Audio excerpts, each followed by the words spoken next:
نماز کے بعد دعا کے لیے ہاتھ اٹھائے تو سارے لفظ اس کا ساتھ چھوڑ گئے، ذہن بالکل خالی ہو گیا، بس آنسو تھے جو ایک تواتر سے بہے جا رہے تھے، ٹوٹ ٹوٹ کر اس کے پہلے ہاتھوں اور دوپٹے پر گر رہے تھے، اور وہ بے حد خاموشی سے ہتھیلی پر گرے آنسو کو دیکھی جا رہی تھی۔ یا خدا، تو مجھ پر رحم کر، میری خطائیں معاف کر دے، یا میرے مالک، مجھے بخش دے، میں تھک گئی ہوں اب، اور مجھ سے نہیں چلا جاتا۔ وہ سسک پڑی، کتنی دیر یوں ہی آنسو بہاتی رہی، پھر آنکھیں پونچھی، جائے نماز کو لپیٹا اور کچن میں آ گئی۔ بابا جان کے لیے جوس بنایا اور گلاس میں ڈال کر بابا جان کے کمرے میں آ گئی۔ بابا جان ہمیشہ کی طرح یک ٹک چھت کو دیکھے جا رہے تھے۔ بابا جان، آپ کی جوس کا ٹائم ہو گیا، اس نے بھیگے لہجے میں کہا۔ بابا جان نے ایک نظر اسے دیکھا اور پھر طویل سانس لے کر اٹھنے کی کوشش کرنے لگے۔ اس نے سہارا دے کر انہیں اٹھایا۔ روتی رہی ہو؟ انہوں نے شفقت سے پوچھا تو ایک بار پھر اس کی آنکھیں رواں ہو گئی۔ اب تو یہ عمر بھر کر رونا ہے بابا جان، وہ سسکتے ہوئے بولی۔ نہ میرے بیٹے، خدا نہ کرے کہ یہ عمر بھر کر رونا ہو، خدا تعالیٰ تمہاری دعاؤں کا ضرور مستجاب کرے گا۔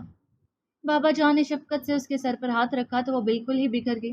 بابا جان، آپ سب لوگوں کا یہی سلوک مجھے مارے جا رہا ہے، میں آپ لوگوں کے اس سلوک سے مر جاؤں گی۔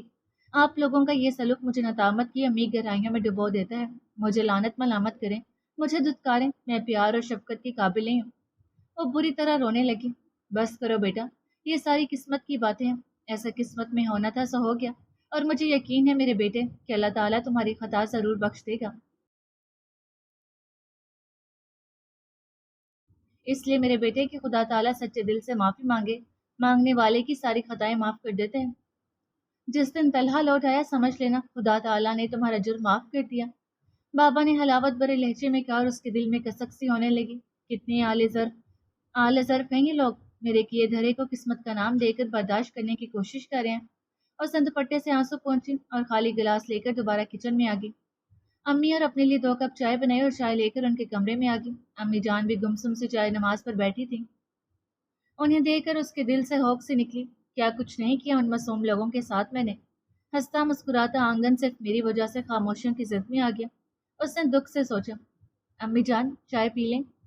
امی نے ایک نظر اسے دیکھا اور خاموشی سے کپ لے لیا، اور وہ خاموشی سے دوبارہ کچن میں آ گئی۔ باقی لوگوں کے لیے ناشتہ بنایا اور جب سب لوگ دسترخوان پر پہنچ گئے تو وہ خاموشی سے اپنے کمرے میں آ گئی۔ عجیب سی حساسیت کی ضد میں آ جاتی تھی وہ ان لوگوں کے ساتھ بیٹھ کر۔ کمرے میں داخل ہوئی تو سامنے ہی طلحہ کی بڑی ساری مسکراتی ہوئی تصویر نے اس کا استقبال کیا۔ کتنا وقار ہے طلحہ تمہاری شخصیت میں، اور یہ تمہاری جو آنکھیں ہیں، کتنی شرافت ہے ان آنکھوں میں، میں نے دوبارہ ایسی آنکھیں کبھی نہیں دیکھی۔ سارے مردوں کی آنکھیں ایسی کیوں نہیں ہوتی؟ کیوں نہیں ہوتی طلحہ؟ وہ تصویر پر ہاتھ پھیرنے لگی اور کتنے ہی آنسو اس کی پلکوں سے ٹوٹ ٹوٹ کر گرنے لگے۔ آ جاؤ طلحہ، میں واقعی تم سے عشق کرنے لگی ہوں، دل کی گہرائیوں سے تمہاری چاہت میں ڈوب گئی ہوں، میں تو ساری دنیا کو بھول گئی ہوں، پلیز طلحہ مجھے معاف کر دو، اب تم بھی نہیں جیا جاتا۔ وہ بے آواز روئی جا رہی تھی۔ تم تو معافی کے قابل بھی نہیں ہو ماہین نواز، خود سوچو، کیا تمہارا جرم اتنا چھوٹا ہے کہ طلحہ تمہیں معاف کر دے؟ اس کا ضمیر اسے ملامت کرنے لگا، اور یہ کوئی نئی بات نہیں تھی، یہ تو اس دن سے ہو رہا تھا جس دن سے طلحہ اس گھر سے گیا تھا۔ وہ بری طرح سے ضمیر کی عدالت میں گھری ہوئی تھی۔ بھابھی، ناشتہ کر لیں؟ مائرہ کی آواز پر اس نے جلدی سے آنکھیں صاف کی۔ نہیں چندا، تمہیں پتہ تو ہے میں ناشتہ نہیں کرتی، چائے میں پی چکی ہوں۔ اس نے محبت سے مائرہ کی گال تھپتھپائی تو وہ خاموشی سے باہر نکل گئی۔ ان لوگوں کے رویے بھی شاید میرے لیے سزا ہیں۔ ہاں، اس سے بڑھ کر بھی اور کوئی سزا ہو سکتی ہے کہ یہ لوگ مجھے اپنی حسن سلوک سے مار رہے ہیں؟ کاش میں نے کچھ تو سوچ لیا ہوتا۔ وہ بیڈ پہ ڈہ گئی اور آنکھیں موند لیں، پچھتاوا کی واضح عکس اس کے چہرے پر دیکھے جا سکتے تھے۔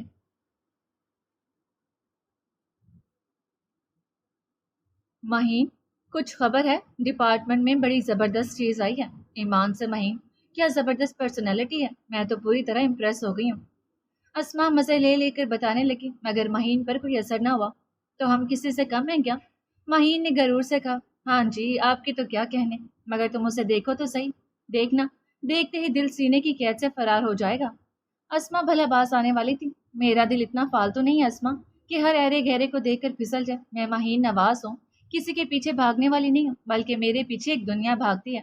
مہین کا لہجہ غرور سے تن گیا۔ بہرحال چلو، سر شاہ کی کلاس کا ٹائم ہو گیا۔ مہین نے اپنی بے حد قیمتی رسٹ واچ کو دیکھا اور اٹھ کھڑی ہوئی۔ کلاسیں شروع ہوئے چند ہی دن ہوئے تھے اور ابھی تک کئی نئے اسٹوڈنٹس آ رہے تھے۔